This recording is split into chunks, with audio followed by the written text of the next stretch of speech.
Hi guys, my name is Sarah Wild. I am a certified registered nurse anesthetist, and today I will be doing a Q&A on what it's like to be a CRNA. Come check it out.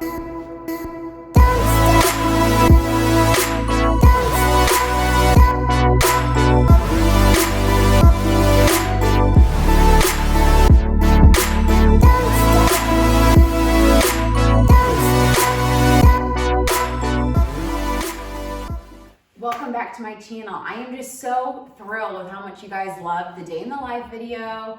My job is one of those jobs that either you are in it and you know about it or you don't know much about it at all. So I'm excited to just answer some questions. And I have with me here my handy dandy husband. This is Lance. Hello. He is going to be my interviewer. He's going to be you. He's going to be asking the questions from a perspective of, do you have any medical experience? I have zero medical experience, except for I've been to the hospital. He has, and he's passed out from an IV. True statement. It's like one of those situations where I come home from work and he'll be like, how was your day? Actually, don't tell me anything about it. As long as it was good, that's all I need to know. Well, I mean, because I like to keep it PG. Because I'll say, we'll be having a nice dinner. I say, how's your day? And you start telling me about some crazy blood and guts story. I ain't down with that. Yes, so we'll keep it on bloodless today. Well, no, that's fine. I think honestly, I think what I'm looking forward to is the more that I talk to you about your job, I learn more and more every day. And honestly, watching that day in the life video that's on the YouTube page, I mean, I even learned from that about some of the stuff you did that I didn't know about. Yeah. So yeah. I think it's cool for you guys to know that my perspective, I do not have any medical experience or background or anything other than what you talked to me about and the let's just say several papers that I proofread in CRNA school to try to, it was a team effort. It was. It was a team effort. I wrote them all myself, but I was the proof. he was like my, he would be like, did you really read through this? Yes, I did. But anyways. Teamwork makes the dream work. So let's kick it off. We're trying to structure these questions in a way because we're kind of going to phase this out a little bit in terms of how we push out these videos. So this segment is going to be geared more towards, say, like the why of your career. Yeah, I have loved so much. So many of you guys have reached out to me about school, have reached out to me about planning for school, have reached out to me about my career and why. And so I really, honestly, I sat down and I wrote down all your guys' questions and I said, because honestly, when I was where you guys were, I felt like there wasn't a lot of encouragement, a lot of help. So being on the other end, I just want to be a source of just encouragement and answering all your guys' questions and just push you guys to succeed. So I want to do this Q&A. We're going to do all about CRNA, being a CRNA, what's it like, answer any of your CRNA related questions. And then I want to do a whole segment dedicated to anesthesia school and what it's like, how to prepare, tips for a family. We got pregnant in anesthesia school, so that was something I'd love to talk about, and just how to get through it mentally, prepare yourself, and all things school related. So this Q&A is not going to have much to do with school. I will do one, I promise, but I really wanted to focus on the life of the CRNA and what it was like. So I guess without further ado, we will take the deep dive into questions for a certified registered nurse anesthetist. Also, I want to give a shout out to my group of nursing students out in Florida. A lot of these questions, my good friend, Miss Lauren Tuma, I don't know what you guys call her, Nurse Tuma, Mrs. Doctor. Tuma, Dr. The boss lady. She had a group of students write all these questions, and so that is kind of driving the force for these questions. So thank you guys so much. I wish I could be there in person, but I just want to encourage you guys to work hard, push through this. You got this, and hopefully I can be helpful in any way. So let's kick it off and just say, Sarah, maybe one or two things that you really like about your job. Okay, so here's something I just want to do a quick blurb on. I've had so many of you guys reach out and be like, I'm in nursing school, or I'm finishing nursing school, I'm applying for anesthesia school. Should I do it? Should I not? I'm looking at all my different options. And that's what you have to do. You have to figure out what you want in life, what you want your lifestyle to be, what you want to be if you're gonna have kids, what you wanna be as a spouse, your family situation. And for me, I love being a nurse. I love being an ICU nurse, but I knew I did not want the bedside nurse life. I didn't want the physical exertion that came with that, and the health lifestyle. So I knew I wanted something different. I wanted something that was gonna push me mentally, academically, that I was gonna learn. I tend to get very antsy and want more. Like I gotta be going all the time. So this isn't an area, every day I go to work, it's the same, but it's new. Every patient's different, every situation, you have to be on your toes. So not to go too long-winded, but I think it's a great career to kind of push you mentally. And CRNAs are so needed across the United States, and I'm sure in other countries as well, but like you can tailor make what you want in your lifestyle. I had so many people ask me, what's call like?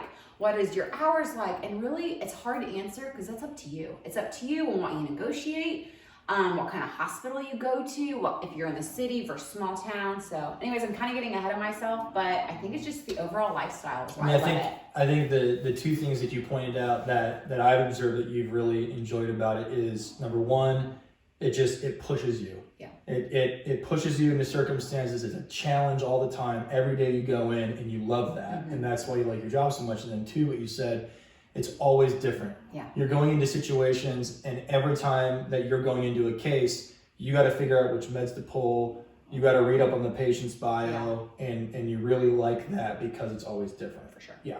So we talked about your likes, and I mean, you only gave two, which is fine. There's a lot of stuff I know that you like about your job, but maybe what are some things that perhaps that you dislike about what you do? Is there anything? Oh, for sure. They're always, like for someone to say there's no negatives to anything you do, it's just silly. There's always negatives.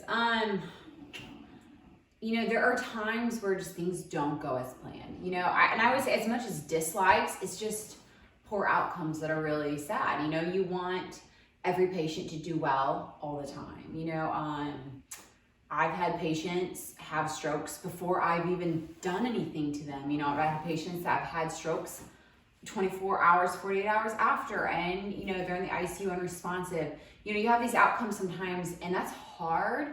And you can always second guess yourself, but at the end of the day, that's why it's so important. Every time I go in, I know what I'm doing. I'm on my game. I prepared mentally. I've really understood my patient's situations well, because my goal is to give them the best outcome. So I would say that, and then also just the fact that my job's high risk. I think people hear anesthesia, and I like to talk about anesthesia like I love it. It's a great career, but at the end of the day, if you don't need anesthesia, don't get it. We don't. It's a wonderful how we can have surgery and we can fix illnesses and diseases, but at the end of the day, it's not something you just get for no reason. There's always risks involved. So dislike probably the risks involved. Mm-hmm. It's interesting. You mentioned one of the things that is your dislikes is also one of the things that you like, in terms of it is always different, and your outcomes are always different. Right. But maybe you could talk to us about those outcomes, how you deal mentally with perhaps an outcome that didn't go the way that you had planned before a case. Right. So you're in something, and I think one of the things that you told me a long time ago, and I think this is a line that one of your professors said in school, is that 95% of the time it goes the way that everything is planned, but then there's that 5% that really keeps you on your toes. So maybe you could talk to us about the times where it doesn't go the way that you plan, and how do you plan to respond to, you know what I mean? So actually it was 95% of the time, being a CRNA is like the most laid back, easy job. You see the videos where like the anesthesia provider's always on their phone in the OR, playing games, doing puzzles.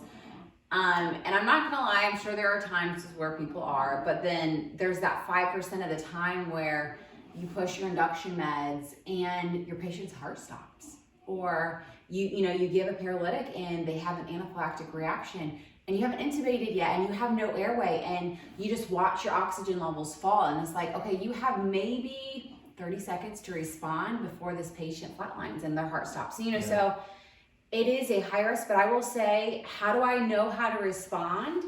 School. Yeah. School was hard. It was long and it was hard, but I really believe it prepared me well, you know, and I think at the end of the day, not everyone can be an anesthesia provider, not because you're not skilled in your own way, but because you do have to have a level to where you can respond in an algorithm. You can respond in a way that you were taught to respond. You can realize the importance of what needs to be done first, you know, so if a patient's having a bad outcome, you realize the importance of securing an airway before drawing blood, you know, so you kind of have 100 things in your head that you need to do, but you kind of prioritize based on the patient's outcome. So it's a hard answer for me just to give you a point blank answer, but I would say not everyone's meant for it to respond appropriately, but then also we're trained really well, and algorithms and just critical thinking and, you know, kind of, we call them ABCs, airway, breathing, circulation, you know, secure one thing and then move on to the next. So you deal with the very stressful times by relying on that training that you got in your school. Absolutely. I mean, it's just almost like it's second nature. And I will say, I mean, I am new. Like, I have been practicing. I went through years of training in school, but then I've been practicing on my own for just under a year. And I rely so much on my coworkers who are so much more experienced. So there will be times where I will respond and I will do something and maybe it's not working appropriately. And thankfully, when you work with a good team, you have backup and you say, hey, I'm going to bounce this off of you. What would you do differently? You know, what's something that you found in your practice? And, you know, and I love it because I have them coming to me and asking me the same questions, because even though they've been practicing for 30, 40 years, I'm fresh out of school where I've read everything, you know, so I know all the algorithm and textbook perspective of it. They have all the hands-on. So I would say teamwork's a big one. And I will say it's kind of disappointing in some cultures, even in, you know, in different bigger cities, it's very cutthroat and dog-eat-dog world as far as anesthesia providers don't want to be team players and are very self-reliant and self-sufficient. And I think that's a big weakness of anesthesia providers. I think being a team player is important.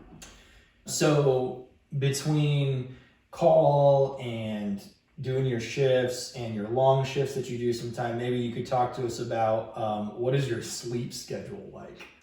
Yeah, so I mean, I love my job and I love it because I get to do so much call. Now, that seems kind of backwards to a lot of people. You know, when I was going through school, a lot of the CRNAs hated doing call, but you have to realize the hours they were working. I am working at a community hospital in rural Indiana, to where I'm kind of on call a lot, but I live a minute from the hospital. It's not a level 1 trauma center, so I don't get called in all night long, or I don't get called in all weekend long. Now, sometimes you have situations where you just get really unlucky, but for the most part, my sleep schedule is normal. You know, this past week I was on call 2 nights out of the week, and one night I got called in for a C-section, emergency section at 1 a.m.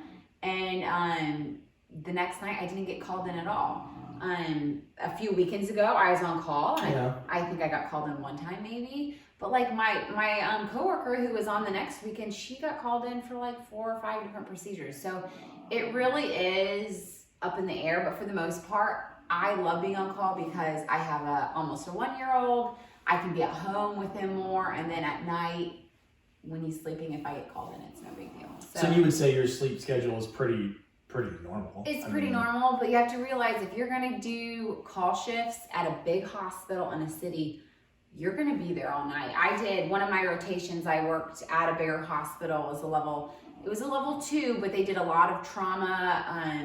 And I would do call shifts at night, and I just slept at the hospital because I was up most of the night doing cases. So you work at a bigger hospital, especially where they take trauma, you will be doing quite a few cases through the night. So I would say something that we've learned, it just kind of happened to us, living very close to the hospital that you work at is clutch. It's so nice.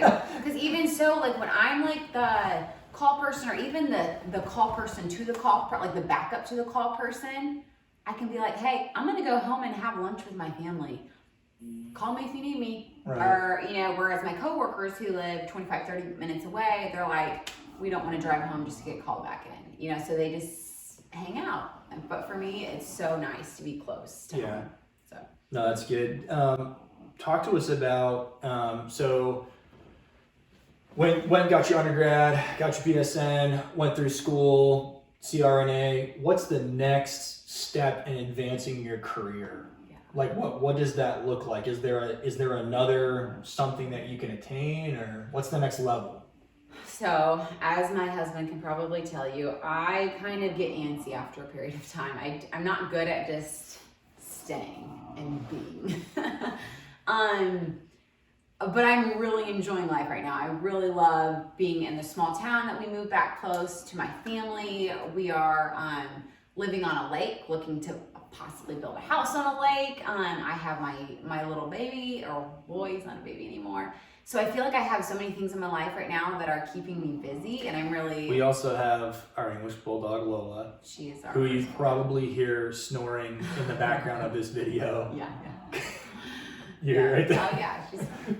But all that to say, there's more. I have more goals for my future as far as education-wise, as far as career-wise, but right now I'm kind of at a pause in my career as far as advancing my career. I love where I'm at in my career, and I want to learn. I want to get experience.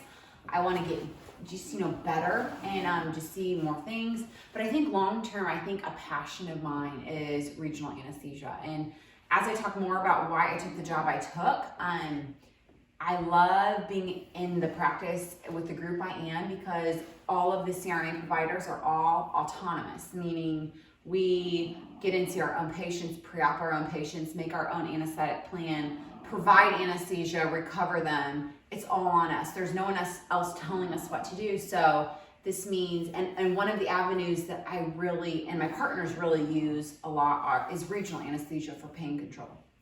And I love this a lot, and I really would love to someday advance my practice with regional, just broadening my scope with that. All right, so another question that has come up is, in your practice as a CRNA, is that like just generalized, or can you specialize in, let's say, like pediatrics? Yeah, absolutely. So I would kind of equate it to being a nurse, as far as, yes, you can specialize.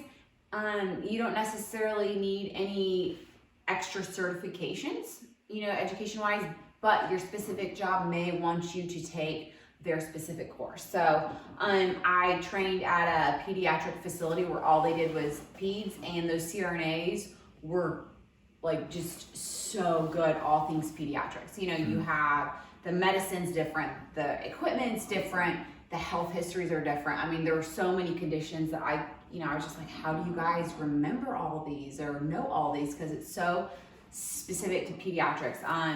Women's centers, I did a rotation at just like women OB centers, and same thing. You have a lot of very specialized, and those CRNAs, I'm telling you, they could put epidurals in with their eyes closed. They were so quick and so good because they did that all day long. So, and then you also, like, I did a open heart rotation where, and those CRNAs were so specialized, and they were ballers. Like, they knew, they would go in, drop A lines, drop the central lines, set up all of the drips, get there's just so much to each specialty. So yes, you can specialize, but not a lot of additional as far as certifications required. You just need to get in and get trained. So specialize in the sense of you're specializing your experience, not necessarily like a course that you take. Yeah, not necessarily. And I will. Yeah. And I have friends that went that route. I very much did not necessarily want to do that route because I didn't want to get stuck in that. Not that you're going to get stuck, but once you get good at something, you work at a bigger practice, they're going to want you doing that and just that. So so you can, not what I chose to do. Nice. This one's kind of funny, and I mean, maybe from my perspective, I could answer, but have you ever missed a call while on call? And let me tell you, from my perspective, anytime she's on call, she's like paranoid about her phone being on. Can you hear it? We've been in several places or restaurants where she's like, call my phone. I just want to know if it rings. So I can say, no, she has not missed a call while on call, but you can answer the question. The reason I'm like that though is because we're in like small town Indiana where like randomly you just like your cell service goes to zero, like nothing. So out in the country, I'm always like, okay, do I have service? I have to get this call because there is no backup. There is no backup. You are the anesthesia provider for whatever is going on. So I just have this horrible image of an emergent C-section or emergent where they need me there right in the moment and I'm not. So anyways, it's hard with just the spotty reception and stuff. But no, I haven't missed a call, and I will say I'm pretty good at getting there pretty quick. Usually when I'm on call, I'll just like sleep in sweats and have my purse ready, and I jump in the car, and I get there within 5 or 10 minutes. So. We've been in the middle of dinner, and dinner is boxed up and put in the fridge, and she's out. So yeah, definitely, I'd say you're pretty good at that. Yes. Yep. What do you think is the most interesting case you've ever had? That's a hard question because I think through. Or just pick two, maybe. Or pick one. I think in my training, I got to do some awake cases, which were really cool. So we did, at one of the facilities, we would do awake brain surgery. So craniotomies they would do, and the patient would be semi-awake. And that was pretty gnarly to see, the skull off the head, and the surgeon doing brain surgery.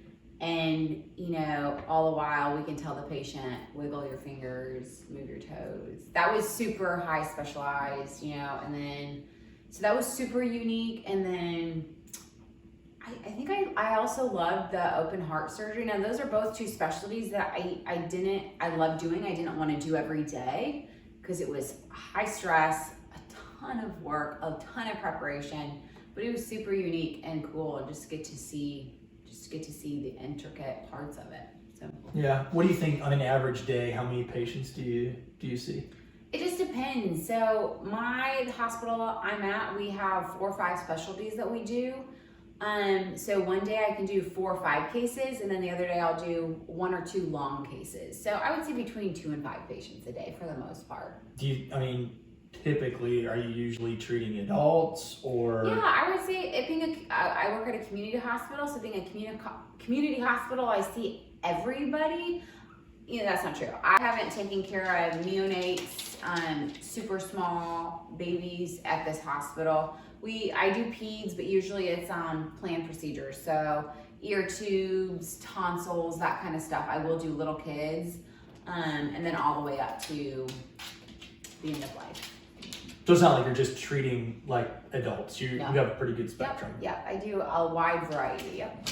Do you think was there ever a time where you were confused or that you didn't know what to do? No. And I say Why? that, and I say no because again in our training. Lola, come here. I'll start that question over. Lola, come here. She's just gonna bark. It's okay. I will say no. And the reason I say no is because my training has taught us how to always respond. And there have been situations where I've responded and my response isn't eliciting the type of response from the patient I want, so I will get back up. So the other day I had a patient who we were doing a big robotic case, and when the patient, I'm gonna use layman terms here. Lola, it's okay, come here. And I'm gonna use layman terms here. When we, with robotic surgeries, we fill your belly with gas, blow it up nice and big, so they can use the small little incisions to insert the robot arms for visualization, and they can do the surgery. So sometimes when that happens, the patient can have different responses. So one of the responses my patient was having was what we just, for simple terms, called a vagal response. The heart rate drops super low, blood pressure is dropping super low, and it was primarily due to the gas in the belly. And so I'm trying to treat it with medications to help, bring the heart rate back up and blood pressure back up. But at the end of the day, it was that. So I was having to ask the surgeon, okay, my patient's not doing great. Can you bring the gas down? So he would have to bring the gas down, but he can't proceed with the surgery until we could get the patient comfortable. So I'm trying to use different medications. The patient wasn't responding. So at that point, the surgeon's like, do I need to cancel my case? And I was like, no, let me get back up. Let me see if I have someone else that has an idea of what to do, because everything I was doing wasn't getting the response to proceed with the procedure. So thankfully another CRNA came in, gave me a suggestion. At the end of the day, it didn't work either, but we honestly just gave it time, and over the course of time, the patient got to a more comfortable place and we could proceed. So there are times, yes, no, what I do doesn't always work, but at the same time, I've always been able to respond in an appropriate way. Mm-hmm. So sorry. And I think that goes back to your training. I mean, you know what you're going to do. And I think that goes to show anesthesia is not cookie cutter. There's no, this response must be dealt with in this way. Every patient's different. You might push one medication and the outcome will be completely different. There will be no outcome. So we always say there's 10 different ways, I hate to say skin a cat, but 10 different ways to go about a case. How about that? Yeah, and everyone kind of has their own little twist to it. So let's just say going to maybe advice that you would give to a student that would like to go into anesthesia of some sort, and they're going into college. Okay. What advice would you give, or would you share to a student that is passionate about healthcare? They want to be some sort of anesthesia provider, and they're going into college. What advice would you give them? I think advice, and this is what I'm learning, is everyone is different. Everyone has different drives, different motivations. But for me, it's a long journey. It is a long journey when you're starting in nursing school to say, in 10 years from now, I want to, like, that is hard. So write it down, create monthly goals. Well, first of all, create weekly goals, monthly goals, yearly goals, and then your long-term goal. Like, I'm still now, like, I've kind of fulfilled my past 10 years of goals, and I'm already working on my next 20 or 30 because, you are your decisions. I always say we are products of our decisions. Your outcome is going to be what you do now. So if you can plan now for your future, so if you're in school, I'm going to go back to the question, do well, work hard, be a good student, create good habits now, but have a good balance. I would say school, it's a marathon, it's not a sprint, and if you don't create good habits and have good balance in your life, you're going to burn out and you're going to hate it and you're not going to succeed. How do you balance your work life and your personal life? I don't know. How do I do, babe? She does a great job, I think. I think what's nice about your job, from my perspective, is that when you're on, you're on, and when you're off, you're off. So career-wise, what you're doing, I mean, like for me, I'm in sales, and you're always on. There's really no time that you're off the clock. For you, it's not like you're punching in and punching out. When you're on call, you're on. Yeah. But when you're out of the hospital, you're off. I think everyone's personality is so different. I love life. I love to have fun. I love to do things. I mean, I'm just not, I don't know. That's just my personality. But I also love to work. I love to do hard things. And like, work to me is hard, but it's fun. So I don't know. Work is just part of my life and I love it. And I think it makes me a better person. It makes me sharper. It makes me a better mom, a better wife. I think sometimes, people, I always say you need to love your job, because if you're working and you hate your job, that is going to be a source of just negativity in your life, and ain't nobody got time for that. So Balance. And I will also say, when I went looking for a job, that was one of my top priorities, was having a family-friendly job, a good lifestyle, one that I wasn't going to be gone for 12 hours out of the day. I wanted to be gone less, and, so I get up early, and there are days I'm home by 11 or 12. And then there are days... There are also days that you're home by... Well, my late days are what? 2 or 3. So... But then if that bleeds into your call... Yeah. Anyway. So, but anyways, it's... I would say how to find balance is figure out what you want and make a plan to get it. Your experience has been interesting in terms of the rotations that you did in school. A lot of different hospitals you went through. Now you're at a hospital in rural Indiana, a little bit different pace. Maybe you can talk to the biggest differences between working at a small medical facility versus a large medical facility. Yeah, absolutely. Yeah. So you work at a large medical facility, you are going to see just a huge variety of things. You're going to see a lot of trauma. You're going to probably see specialized things like brain surgery, heart surgery, all of the big specializations, pediatrics. But from a CRNA perspective, you are going to be much more limited in what I have seen. Now, one of you might be watching this video and say, not my job, I do this. Well, again, I'm just talking from my experience and in my training. I got to go to a lot of different kinds of hospitals in the Tampa Bay area, and great experience. But I would work at one hospital. I remember, I'll never forget this. I worked at this one hospital, and they were doing these incredibly large surgeries, like 14-hour surgeries. I mean, it was quite incredible, the medicine they were practicing. It was just incredible to be a part of. But so I was talking to the CRNAs, like, do I want to do this? Do I want to work at a place like this? So I'd ask them, what are your skill set? What kind of hands-on do you get to do? And it's more or less for efficiency's sake. They don't do any spinals. They don't do any epidurals. They literally are they don't do any pre-ops. They don't do any regional. They literally are just in the OR all day, making sure the patient, which is an important job, but it's like, for me, I wanted to have a wide variety of skills, so working at a small hospital, in my experience, affords you those skills. So I do regional, I do spinals, I do epidurals, I do general, I do what we call MAC, which is moderate anesthesia care. And I would say being at a small hospital also takes away this cookie cutter that everyone gets general anesthesia, and it's like, well, what is best for your patient? Because you're in charge and no one else is making the plan except for you. A lot of big hospitals, you'll have either an anesthesiologist or another CRNA working in the pre-op area, and they pre-op all the patients.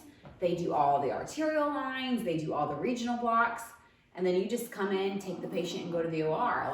There's no big picture, and you kind of get to the place where I just saw CRNAs weren't really thinking about what they were doing. They were just doing because they were part of this big system, and efficiently, it was super efficient, and I'm sure the hospital was making really good money, and it was safe, but I love being at a small hospital where it's kind of like a whole picture. I get to do it all. So I think it's, honestly, I think it's really up to you in terms of what do you want? I mean, because for some of your friends and students that you went to school with, that is the environment that they wanted to be in. And they functioned well in it, and they really liked it. And so they had no desire to do regional. Right. They had no desire to pre-op their patients and go through all their health history. And that, that was something that was very important to you from the beginning, was I want to be in a place where I can be autonomous and practice, and so you found that in a community hospital.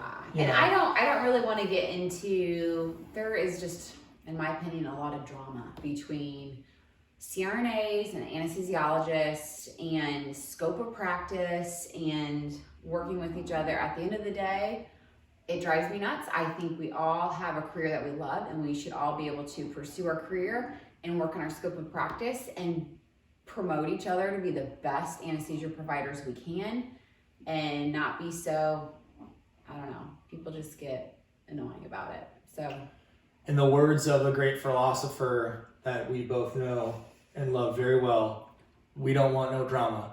No drama. That was well spoken. That was so good. All right. How about maybe tell us, was there a moment where you were like, man, I want to be an anesthesia provider? Like, Yes. was there like a defining moment in your life where you're like, this is the path that I want to cut. I'm going to start making a plan and I'm going to get there. Yes, actually, this is so funny. I love this question because P.S. I already know the answer. not everyone has this like aha moment, but I remember I was in nursing school, and full disclosure, for the people that have known me for a long time, I used to be a hairdresser. I styled hair, and I loved it because She overstyled my hair, as you can see. And so we decided to pick a different career path. Yeah. So when I went to college when I was young, I grew up in a really big family, had to pay for all of my own education, went to college, realized, geez, this is expensive. I played volleyball in college, so I could only have a part-time job, and I realized I've got to have a way to pay for myself to get through education. I don't want a ton of debt. So what did I do is I took a break from college and I went to beauty school. This is when we were dating. I got my license to do hair, and then I went back to school after, and I ended up cutting just a ton. I would do all the guys' hair in the guys' dorm. I would cut the guys' hair. And it was like easy $10 every haircut, so I would just line a bunch of them up. Side note, we were married and we lived in the guys' dorm. Yeah. So I was like the guys' dorm's hairstylist. Sorry if your haircut sucked, but it got me through school. So yeah, I did hair for a couple years while we put myself through nursing school. And I remember it was in nursing school. I love nursing. I was taking it all in, like doing all my rotations in nursing school, learning all. I knew I probably wanted to be in the ICU because I loved the sickest of the sick patients, doing the most. I was always just drawn to like the messes. And I remember I was in the ICU at one hospital. My nurse's patient started coding. It was a disaster. And I still remember this woman. She came in like with her gowned garb, and she came in just like a boss. You know, she came in like a boss, come into the room, just starts like bossing people around, starts running this code. I think she put in like she put in like an arterial line and a central line. And essentially, and I was like, who are you? Like, who are you? I want to be you. And come to find out, she was an anesthesia provider. She was a CRNA, and the ICU had called her to help run the code and get the patient stable. And come to find out, she was a nurse. I'm like, she was a nurse who went to grad school for anesthesia. I'm like, that is what I'm going to do. And I remember, I think I came home and I told you. I was like, that's what I'm going to do. So. And you did it. That was how long ago? 9 years? Yeah. 10 years? That was a long time ago. That was a hot minute. That kind of pairs with another question that was, what made you choose this career? Yeah. But I think maybe you could take it another direction in terms of how did you decide you want to be a nurse anesthetist, but maybe what are one or two reasons why you chose this career? So you gave us the reason, like there was a defining moment, you wanted to be the boss lady. But maybe tell us like, well, practically speaking, for your family, for you as a mother, well, why did you choose, what made you choose this career? So I wanted a good quality of life. Yeah. If you guys know me at all, I love to have fun. I love to, but a part of me also wants to be bettering myself, learning more. And I wanted to find, and another thing I always say is my time is valuable. Like my time is like my most valuable asset. So who I give it to, who I spend time with, what I do, like only I can make that decision. And I want it to be worth the most, so where I was at in life, what I wanted in life, family life, quality of life, I wanted to make my time valuable. So I looked into, okay, what career through nursing can I have to where I can work, I can enjoy life, I can travel, I can be a mom, and yet when I do work, I'm going to make and I hate to say it's not about money, but it should be about money. Your time should be super valuable, you know? So I said, how can I make my time the most valuable? And that was something that also played into the factor of anesthesia. You know, we do very well financially, and we are compensated well for our work. So that played a role. And then also just not wanting to be a bedside nurse and doing the physical labor. I loved all the nurses I worked with, but I just saw so many nurses at the end of their careers, and they had so many physical ailments. And I said, you know, I want to have a healthy lifestyle as well. So, yeah. Okay, so we've talked about kind of some of the path leading up to where you're at right now. And now you're in your career, talked about some of the highs, the best parts, the hardest parts. What about how hard is it, or how hard was it to get a job after you graduated? Maybe talk about that process. Sure. So once you go through anesthesia school, so depending on how your program's laid out, you may do a lot of like front-loaded classes, but for the most part, you should be in clinicals a majority of the time of your program. So that kind of starts your interview process. You know, they always told us each clinical site you go to should be like an interview. So at the end of my schooling, we all had multiple opportunities for jobs. You know, every place we went to, so would you be interested in working here? You know, like, so honestly, I don't think I've ever met a CRNA out of school that ever had an issue with getting a job. Just because there's so many opportunities. It's kind of like nursing. There's a job always, everywhere you go, there's always an opening. Our medical field, the ORs are thriving right now. So surgery is definitely going on everywhere. So no issue finding a job anywhere you go. Yeah, no, that's good. It was a great experience for us in terms of, you kind of get your pick of what you want. Whereas, you know, I've talked to CRNAs 20, 30 years ago, that wasn't the case. You didn't get to pick and choose what you wanted in a job. You kind of took what was available. Like nowadays, at least when I got out of school, the sky was kind of my limits. I got to choose what I wanted to do. You brought up CRNAs 20, 30 years ago. Maybe you can talk about this next question. What is the difference between a nurse anesthetist and an anesthesiologist? Sure. So sometimes there's a lot of confusion on what an anesthesia provider is, their credentials. Nowadays, you know, so obviously we all know what a doctor is. Went to undergrad, went to med school, and then in medical school, you know, does residencies and then chooses what kind of medicine they want to practice. So an anesthesiologist is a MD or a DO, someone who has gone through medical school and has chosen the specialty of anesthesia. I worked with multiple anesthesiologists who were anesthesiologists and were also pulmonologists or critical care doctors, or worked in the ICUs, you know, so we would call them double board certified. They did multiple things. A CRNA, certified registered nurse anesthetist, was an RN, went to school, got their registered nurse license, practiced in an ICU, and then after practicing in an ICU, went to grad school for now, probably 5 or 6 years ago, they switched it from a master's degree to a doctorate level program. So now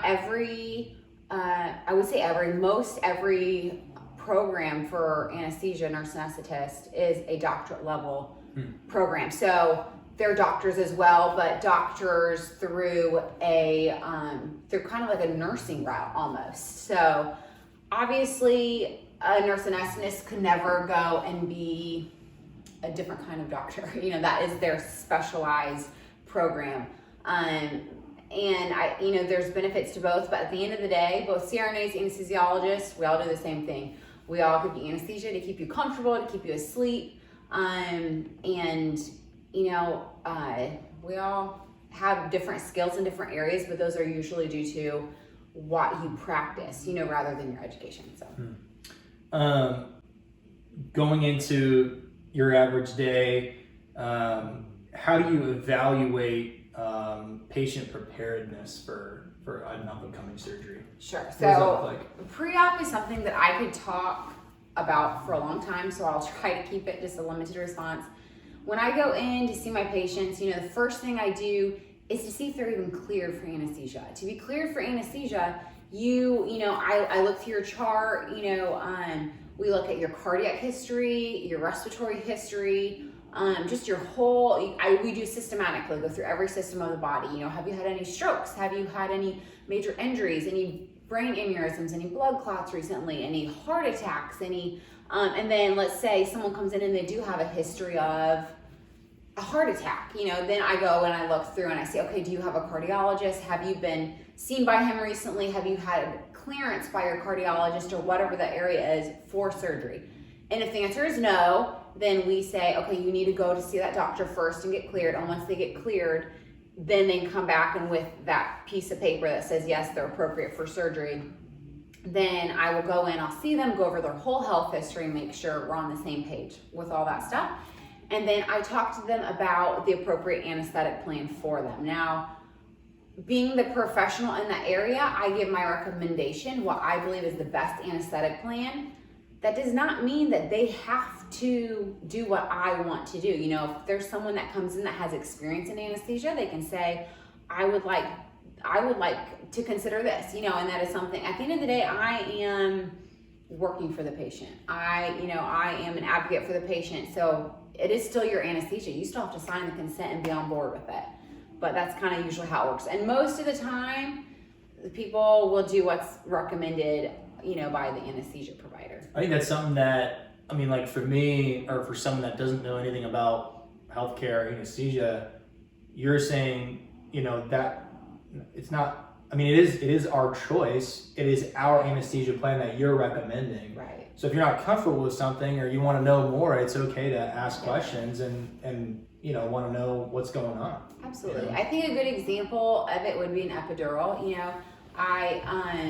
I think that's something that obviously in the medical world, we very much so recommend epidurals for most women who are laboring. But that doesn't mean you have to get one. At the end of the day, it's still your choice. It's still your experience. And another example is for a C-section. You can, we recommend getting spinals and not getting general anesthesia, so you are still awake for the procedure. But there are some women who say, absolutely not, put me to sleep. There's more risks involved. It's better not to. But at the end of the day, if they cannot mentally handle being awake during that kind of procedure, it is their choice to be put to sleep and get general anesthesia. So what are you looking for? You done your pre-op, get your patient to sleep. What are you looking for in a patient when you're monitoring them in the OR? I really wish I could just do a video of a case for you guys, because there's so much that goes into it. But obviously with patient confidentiality and HIPAA, I can't record anything that, during a patient case. But so I'll pre-op them, the nurses and the pre-op do their whole gig, and then we bring them back to the room. We bring them in, hook them up to the monitors. For the first time person getting surgery, it's kind of intimidating. There's machines everywhere, bright lights. We're all garbed and covered in our protective wear, and it's really cold, and it's just a foreign experience. So we put you on the bed, hook you up to all of our monitors, and then I give you a mask of oxygen, and you breathe in, and we call it pre-oxygenation. We pre-oxygenate your lungs, fill your lungs. And then once we feel like we got our blood pressure and all our monitors hooked up, then we will start induction. And with induction, we use medications to put you to sleep via your IV. Now, we sometimes can do a mask induction for certain circumstances, but mostly it's IV inductions. We put you to sleep, and when I say put you to sleep, I use a sedative, which is usually propofol for most situations, and that makes you go to sleep. And then if you are getting general anesthesia, where we use an airway device to secure your airway, then we usually use a paralytic as well. So obviously you have a sedative, puts you to sleep, and a paralytic makes you not be able to move. You don't want a paralytic without a sedative, then that wouldn't be fun. So then once we do that, then we will use our tools to intubate you, secure the airway device. I hook you up to my ventilator. The ventilator is right next to the bed, and it controls oxygen. I monitor your CO2, I monitor, there's so much that I could go into it, but pretty much it keeps you balanced hemodynamically. I monitor your heart rate, blood pressure, all that stuff. And I go up and down on your anesthetic based on how the body's responding. And then I also, if there's ever, you're not responding well to the anesthetic, then I will change how I'm doing it, or I'll have to give you medications to help. So when you say your body's not responding, there's another question on here. Has a patient ever woke up in surgery? So this is so fun. I did like a Q&A on my Instagram page, actually, just ask me any questions. And that was one of the questions. Actually, I had multiple, like, do patients wake up? And then my answer was no. And then I had multiple people respond like with, well, I knew this person who was getting surgery and then this happened during surgery. They woke up. And so I need to kind of clarify. My answer's still no, but you have to understand there are so many different kinds of anesthesia. So you have general anesthesia, you have monitored anesthetic care, which we call MAC, you have regional anesthesia, epidural, so you have all these different kinds of anesthesia, and then in each kind of anesthesia, you kind of have different levels, okay? So general anesthesia usually means that you are sedated, not always paralyzed, but you are sedated to where you cannot breathe on your own. Okay, so you need some sort of assistance to breathe, whether it's an ET tube that goes through your vocal cords, a type of device that stays just in your mouth, and even really deep propofol drips are considered general anesthetics. So you have generals, and then you have monitored anesthetic care, which is MACs. We call them MACs. Those MACs are the type of anesthesia that sometimes people wake up for. And when I say they wake up for, it's okay if they do. This is usually in your category of colonoscopies, EGDs, anesthesia where you have another kind of block, like let's say you're getting hip surgery and you have a spinal and you're numb from waist down. So you could be wide awake during that surgery, but we also give you propofol in your IV to keep you comfortable so you don't like hear the banging and cutting and so, so you can wake up with certain anesthesia, but we try to keep you comfortable and so you don't, but we don't want to keep you so deep to where you're stop breathing. So it's a fine balance for those. So sometimes you kind of go in and out of it, but that's appropriate and totally okay. But not with general anesthesia. General anesthesia, you won't wake up. And if you do, I've never heard of a situation, I've never heard of someone knowing of a situation. I know movies always have these crazy scenarios. I was gonna say, but there was that one movie. Yeah. So I mean, maybe you're I'm sure there's always like a situation, like maybe your anesthesia provider was intoxicated or fell asleep, and the patient, like I've never heard of it, but could it happen? Yeah, it could happen. I've gone under a couple times. Total blackout. Yeah. So. Great experience. Although you weren't my provider. So. No. Anyway, so I'm doing my best to work through this list of questions here, but there are a lot of questions that kind of tie together. So I'm trying to package them together as best as I can. So let's take a different one here. How do you work and negotiate being a mom and working call shifts, long hours, late hours? How does that go? Maybe speak to a single mom out there who's trying to work through anesthesia school. Maybe speak to a married couple, what that looks like. And yeah, what do you think? I think it for me kind of goes back to planning, having a good plan. Obviously, whether your situation is a single mom, and I would like to say my husband travels every once in a while and goes out of town for like a week at a time. Those are long weeks. Being a single mom, I have like the most respect for single moms out there. That's a really hard job to do. But so for me, it was all about planning. Like I knew I wanted to have a family. I knew I wanted to have a good marriage. I knew I wanted to spend time with family and friends, and I knew I wanted to work full time. So it's all about time management, in my opinion. We have a babysitter that comes here to the house. That way, most time is literally I work and then I just come home and they're here. And that allows me, to go grocery shopping after work, to work out, to do any of that kind of stuff. So I would say time management is a big one. As far as, and you have to understand, you kind of have to decide what is your perspective of like what's important to you. For me, I think it's super important to have, to be a good example to my kids, being a working mom. I think that is something that I personally want to encourage women to do more. I think, I just think the people that I look at and respect are super hardworking people.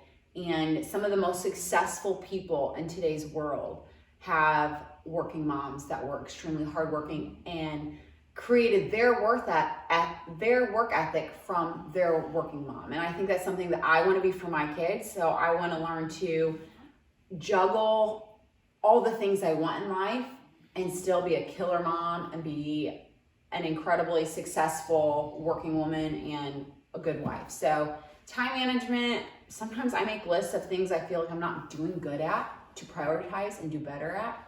So yeah, I feel like we've touched on this, but there's a question: what advice would you give to someone wanting to become a CRNA?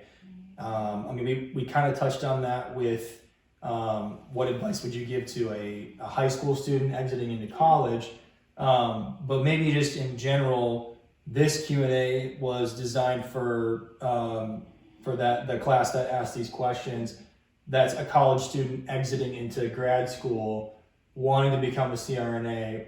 Maybe what advice at that life stage would you give them?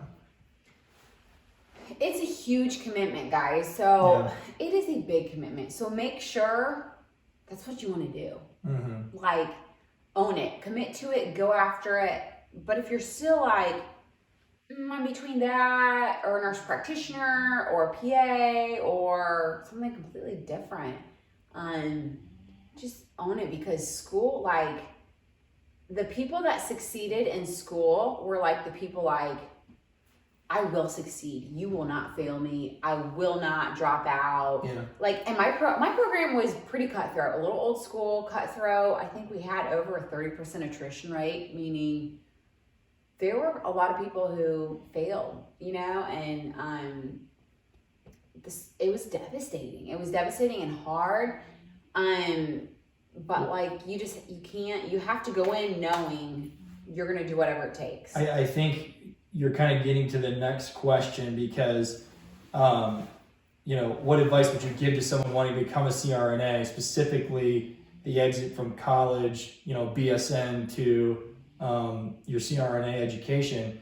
And there's another question following that one is, how difficult was schooling for you overall? And you're kind of skimming the surface of that. I could speak to how difficult it was observing, her go through that, but why don't you just give maybe just a 10,000 foot overview, and then if you want to know more, we can dig into that maybe in another video. I'll try not to get too deep. I want to go more into it when I do my Q&A for school. Yeah. But like, let's just say it was 1,000 times the hardest thing I'll ever do in my life. Harder than BSN?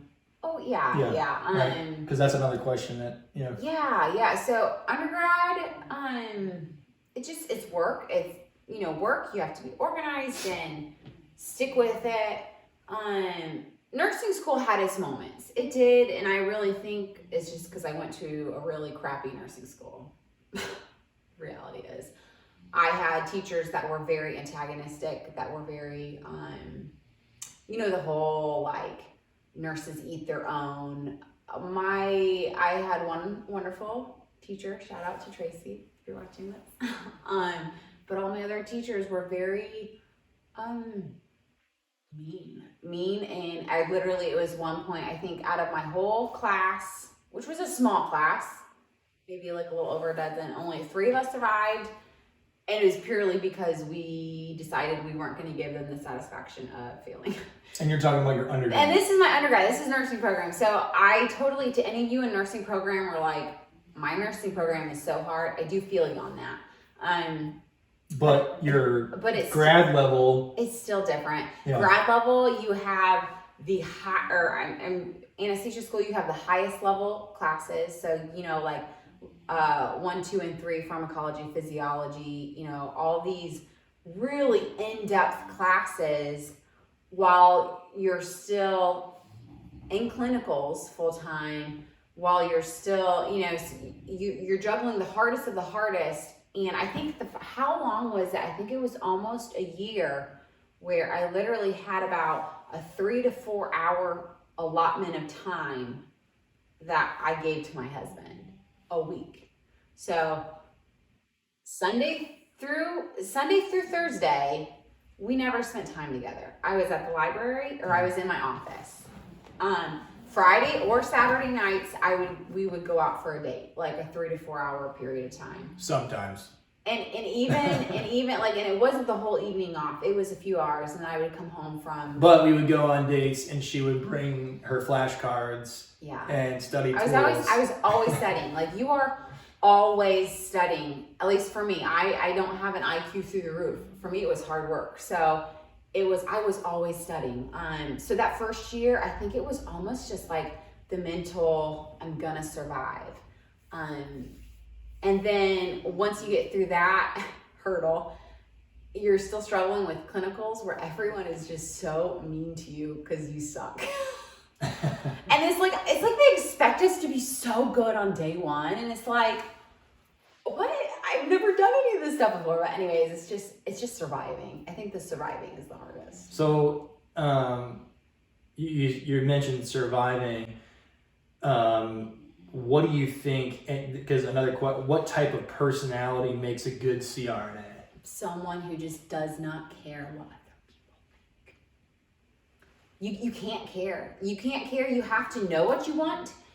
You have to, and if you're not someone like that, learn to be someone like that. Learn to have tough skin, because you're going to go to clinicals and you're going to be told you are the most worthless piece of crap that can't do a thing right, and that you should just quit now because you're terrible. Everyone is told that, and you're like, you can be the best at something and they could just be trying to teach you a lesson. I literally had a doctor assault me, put her hands on me, and physically assault me. Not kidding. Like, it is just this situation you go through, and you look back at it and you're like, how was that? How did I put up with that? How did that happen? Like, how is this okay? And it's just, you have to not care what other people think. You have to know what you want and just be one-track minded and just work hard. It was quite an experience. It's going to be great, guys. But on the backside of that, exit into the professional working place, we talked about how each clinical site is kind of you treat it as like a job interview, and you're really, a lot of your classmates, yourself included, got job offers, essentially signing bonus offers when you were still in school. Mm-hmm. So the career path is incredible, but that first few, maybe 2-3 semesters, it's a tough start. I had classmates that were who signed while they were still in school and were getting paid. Yeah. Like, we're literally getting paid, I don't know how much, probably like a few thousand a month just to have already signed and committed to that place. So yeah. Job opportunities are incredible. Incredible. Why don't you talk about, maybe now that you're in a working environment, what does your time off look like, scheduling, and maybe some of the benefits that you get of working at a hospital in rural Indiana? Sure. So the big reason why I sought after the job I have now is I wanted flexibility in my work time. A lot of CRNAs, I feel like the people that weren't quite so happy in their jobs were the ones doing long hours, and they're also working at hospitals where they were working more than they signed up for, their contract specified, or they couldn't get time off. That's another thing. Talk to the CRNAs at the jobs you're getting to see if they are getting their requested time off, because a lot of places they say you get X amount of time off, but it's so hard to get time off. So my schedule's pretty awesome. We do ours at a monthly basis, which this is super new to me. Like, I tell them how many shifts per month I want to work with. The minimum for a full job, I want to say it's around 22 or 23 shifts a month being full time. And some of my coworkers work up to like 35 shifts a month. So we get paid per shift, and we all rotate doing call. So like, let's say this past week, I worked Monday through Thursday, And I was a regular shift on Monday, a call shift Tuesday night, and then I was a call shift Wednesday day. So Monday, I'm just a regular shift. And I don't want to really say 7 a.m. to 7 p.m. because it's not really how we work. It's just we work until they're done in the OR, and then the person that's on call for the day stays and does the last case, and then the rest of us kind of leave based on, and that's the other thing, I have really good coworkers who we all kind of work together. One might say, hey, can I get out a little early today? I'll get you out early tomorrow, or, you know, vice versa, we work together. So my work day, I'll have days where I'll get out around noon. I'll get around at noon, and then I'll have days, if I'm the call person, I may have to work till 4 or 5, you know. That rarely happens at my hospital, but it could happen. And then I'll just be on call if it's my night to be on call. So, and I think what you're saying, and what I think is important, is that as you guys are in school and you have, you know, different opportunities that or hospitals that approach you for a job, it's important for you to look into that working environment and see if that's something that you want to place yourself into. Absolutely. Because for Sarah, I mean, she looked at this local hospital, and the time, I mean, she looked at the time and those typical shifts. That was very attractive for her in terms of what you wanted for you and your family. Yeah. Whereas, you know, if you're living in a big city, it might literally be surgery from 7 a.m. to 7 p.m. Yeah. And if that's what you want, great. You know, and in those kind of hospitals, then CRNAs decide, do they want to work 312s? Do they want to work 410s or 5/8s? Yeah. That kind of stuff. And then, yeah. Or you can also think about if you want to be a W-2 or a 1099, if you're a contractor, you know, you can pick up shifts at hospitals, and then you can go pick up shifts at surgery centers, you know, kind of do that kind of thing. So. Yeah. In your workplace, or even in the clinical rotations that you did, are you taking a lot of orders from doctors and anesthesiologists, or are you pretty much fully autonomous? So this is another thing that was important for me to grow as an anesthesia provider and to be a good anesthesia provider was to be autonomous. You know, some hospitals choose to use systems to where there's supervision by anesthesiologists, to where they kind of are in like in a management role, where they kind of oversee cases, create anesthetic plans, and then work with the CRNAs to provide anesthesia. Not that those are bad ways to do it, but I feel like sometimes having someone else create the anesthetic plan creates a crutch and doesn't create a full picture and the full experience. So for me, it was important for me to find a job to where I was not overseen by anybody, no supervision, no management, and it was purely my anesthetic. So to answer your question, I am fully autonomous in my practice. My whole group is, you know, we all go in, no anesthesiologist. Now I will work with the surgeon, and usually the surgeons, I love the surgeons I work with. They're very much respect our practice, our group. So they'll take our recommendation. Sometimes they'll say, hey, you know, we're using this, so we would like to try this, or vice versa. Or they may have had an experience where they didn't like running a certain type of anesthetic for a certain case. Maybe they're not skilled at it, or they're new at it, or they're really skilled at it and they've seen certain ways going back. So we do work with the surgeons. Very rarely do they have requests, but sometimes they do, and sure. It doesn't bother me at all. So being fully autonomous in this working environment that you're in right now, you have full autonomy. However, in your clinical rotations that you went through, that wasn't always the case. No. Because that's important. I mean, again, you know, you're being interviewed by these hospitals or anesthesia groups, but you're also interviewing them, figuring out if that's the environment you want to work in. Decide what you want. And I will say, I found the source of a lot of animosity among CRNAs was this like battle between anesthesiologists and CRNAs. And it really bothered me because it's like, anesthesiologists are just trying to preserve their careers and provide anesthesia as well. So there has to be a way that we all can do our job well and kind of live in harmony. And for me, that way was being in a group practice that was just CRNAs in that environment. So there's not this like animosity and battle. And there are a lot of places where it's just anesthesiologists that work and they don't try to do this whole management thing. But then there are a lot of places where have this type of management. And I just find it creates a lot of workplace tension and there are very few CRNAs that work in that environment that don't get annoyed by it. Yeah.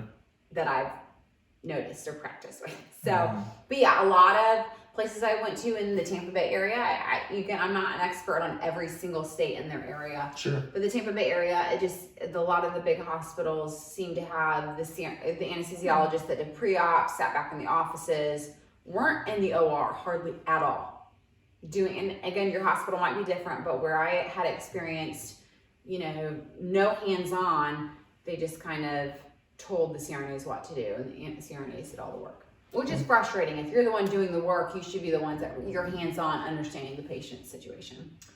In your situation, what type of insurance do you have to carry, or does the hospital cover you, or how does that work? So thankfully with my anesthesia group, I get my liability insurance through them. So full disclosure, I don't know all the details to it. I just know I pay a little bit for it and they take care of all of it. A lot of it. But so if you want more details, I can get all that's that. group specific though. It really is. And I can get you more information if you really want to know the details of it. But if you're working with a group, that will all be part of the package. Right. All right. So let's just say 2 more questions. Okay. All right. After general anesthesia, post-op, how do you determine a patient can go home? Or what's your role in that? So I honestly don't have a big role in the patient going home. Now what my role is immediately post-op. So come out of anesthesia, bring them to recovery. I stay with the patient until I feel like the patient is stable enough for me to hand over to the recovering nurse. Mm-hmm. There are situations where the patient's just not doing well, not breathing well. Then I will be in contact with the ICU or the hospitalist or whoever is going to manage the patient care, and kind of go over our options as far as admitting the patient, just extra recovery or whatever the situation is. But for the most part, patient comes out of surgery, they're breathing on their own, they can wake up, talk to me, they're stable. So I will bring them to recovery, stick around for a few minutes, make sure they're okay. But the recovery nurses, their job is to recover the patient out of anesthesia and then bring them to the floor or discharge them home after. So I don't want to say there's a protocol, but there's kind of does the patient check each box as far as appropriate for going home? Do they need to be admitted? And that kind of, so.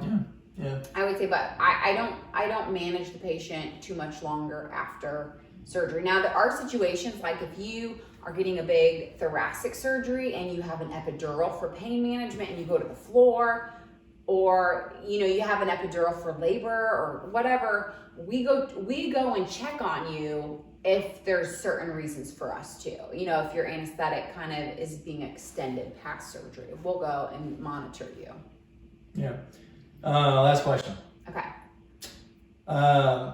When you look at your job situation, the career path that you've chosen, what would you say brings you the most joy in your job?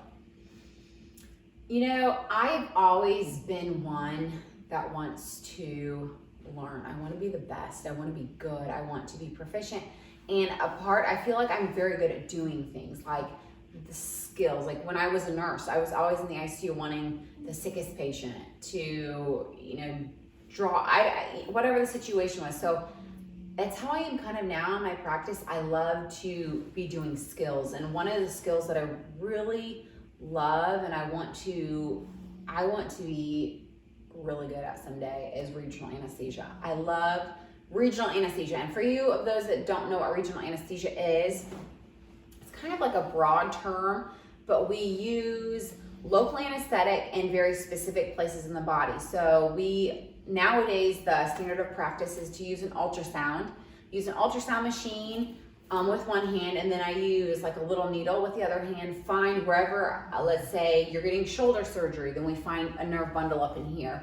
We use the ultrasound with the needle, find the place, the nerves that I want to anesthetize, use my little needle to find the right place, and then we inject a local anesthetic for that area. And what that does, it essentially numbs up the area and blocks the transmission of pain, sensory or motor, to the brain, and we can essentially do surgery and you can feel no pain for an extended period of time. And then when you wake up from surgery, you have this big incision and no pain. And that pain slowly comes back, but then it helps you be able to manage your pain medications and not need a ton of narcotics after. It's incredible what they can do. So that is just an example, but there's so many aspects of regional anesthesia. And I think that is something that I want to someday really focus on in my career. That'll probably be a while, but you asked me something I'm really passionate about. So you would say what brings you the most joy is the fact that it's always different and you always have the opportunity to be better and learn more. Yeah, sorry, that was a little specific. Yeah, I would say just I guess every case is different, and I can kind of change my anesthetic that's based on that patient, and I never get tired of it. I never get sick of it. It's new, it's different. Yeah. And it really keeps me thinking and my critical thinking skills sharp. Yeah. Well, I think, we've gone through a lot of different questions and we've covered a bunch of stuff. And honestly, for me, it only brings up some more questions of things that I want to know. And I'll tell you specifically stuff that interests me that I think is important for just the average person is general terms and information. So for you nursing students that are watching this, some of the terms that Sarah's saying is like, oh yeah, I know what that is. Like this, I can't even bring up an example. But for people like me that have no clue, when you go into a hospital or you go in for a pre-op and some of these terms are getting thrown at you, you have no idea what they're talking about. And that's a scary spot to be in, for someone that doesn't know anything. So I think that would be a cool thing to cover. And then two, you mentioned it, is just what's in the OR. Like, what are the things that you're looking at? It's cold, everybody's masked up, there's machines, things beeping. Yeah. What's in an OR? We've seen some of that in your day in the life video where you showed some of that stuff, but just being able to kind of talk through that, I think would be really interesting. Yeah. So, and I think sometimes I forget how much, the non-medical person or non-OR person doesn't realize. So those I would love to do that sometime, just kind of go through the simple basic setup of the OR, my basic pre-op, whatever those things are. Ask away, ask all those questions. I love doing this. This is super fun to me. Just to be able to kind of share with you my career and my little world. And if anyone has questions, please do. This is super cool. And just at the end of the day, if you are pursuing anesthesia in any way, I really encourage you to do it, but reach out, ask me any questions. It's an incredible career. It's an incredible career for whichever avenue of anesthesia you're pursuing. So, yeah. Well, that's everything that I have until the next time we do this. So I will leave it to you for final thoughts. So I just want to encourage you guys, students, I really want to do a Q&A and just go over what anesthesia school is like. It can be daunting, it can be hard, but information is power, knowledge is power. So I want to kind of give you guys just some tips for what I went through and how to better mentally prepare yourself and do well and to succeed and excel. So stay tuned. That will hopefully be my next video I'm going to do. But just shout out to my sweet husband for helping me with this. All right. And thanks for sticking with us. And until next time, we'll see you guys soon.